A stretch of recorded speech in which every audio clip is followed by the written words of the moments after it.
У панядзелак 16 сакавіка ў сінькоўскай школе адбылося сапраўднае свята адзінства. Тут, у сценах навучальнай установы, з'явілася месца, дзе перапляліся гісторыя беларускай вёскі, подзвіг салдат вялікай айчыннай і культура народаў, якія стагоддзямі жывуць побач на смаргонскай зямлі.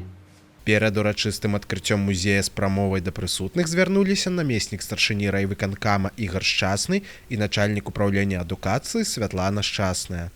Место здесь интересное, и, наверное, вправе, что вот этот музей, он как раз о национальности, потому что издревле здесь проживали, а потом сюда в силу разных обстоятельств подселили разные народы, и они мирно здесь жили. И, наверное, нам надо продолжить вот эту традицию мирной жизни людей с разными национальностями. Не важно, какой ты национальности, важно, какой ты человек.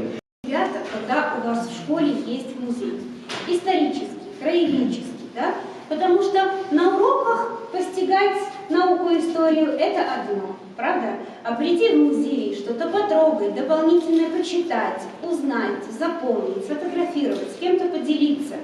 То, что мы говорим, установить какой-то эмоциональный и тактильный контакт – это всегда дорогого стоит. Поэтому, естественно, мы очень рады, что наконец-то в Синьковской школе закончили ремонт и открывается, или обновляется, или заново открывается, уж не знаю, какое правильное слово применить, музей. Поэтому я надеюсь, что в первую очередь это делается для вас, дорогие мои, для вас.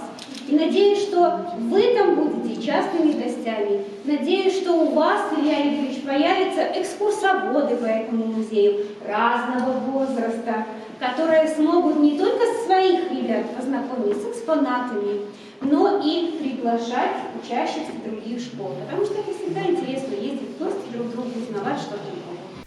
Музей сустракае гасцей з парога. Першая экспазіцыя рэха вёскі.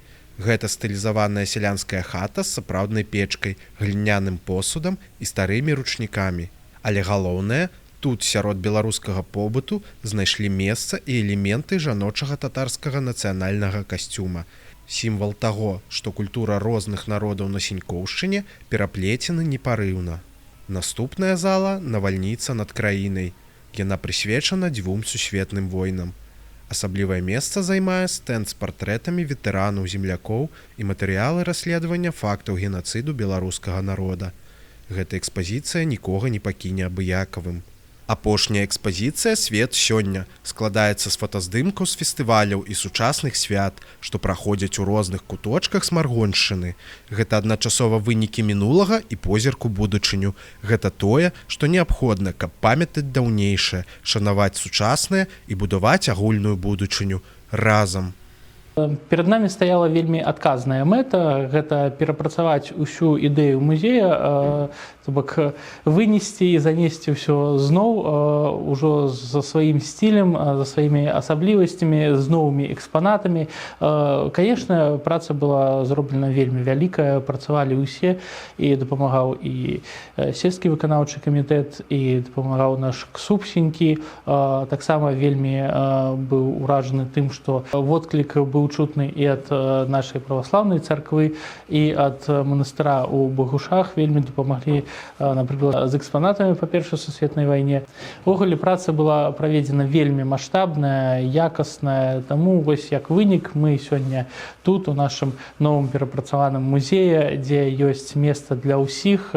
Мы выбралі ідэю адзінства нацыянальнасці, каб паказаць дзецям, што мы все розныя, але мы разам. Асабліва важнай нашай задачай было раскрыць і паказаць дзецям, як жылі побач з намі нашыя суседзі татары, якія у вёскі Даўбучкі, не так далёка ад Сінькоў, можна сказаць, праз вуліцу, чым яны дышалі, як жылі, якія ў іх былі абрады, у якім стане гэта ўсё зараз. Увогуле наш музей меў мэтай, каб кожны вучань, які прыйшоў сюды, ён прайшоў як па нітке часу праз усе гэтыя моманты, праз жыццё ў вёсцы, праз Першую і Другую сусветныя войны і дайшоў да сучаснасці. Менавіта ў сучаснасці мы планавалі, каб можна было праводзіць нейкія заняткі, нейкія вось кавалкі урока у музеі, экскурсіі скончваць менавіта там, каб любы чалавек, любы вучань, калі прыйшоў, ён прайшоў праз гэта ўсё, гістарычна натхніўся і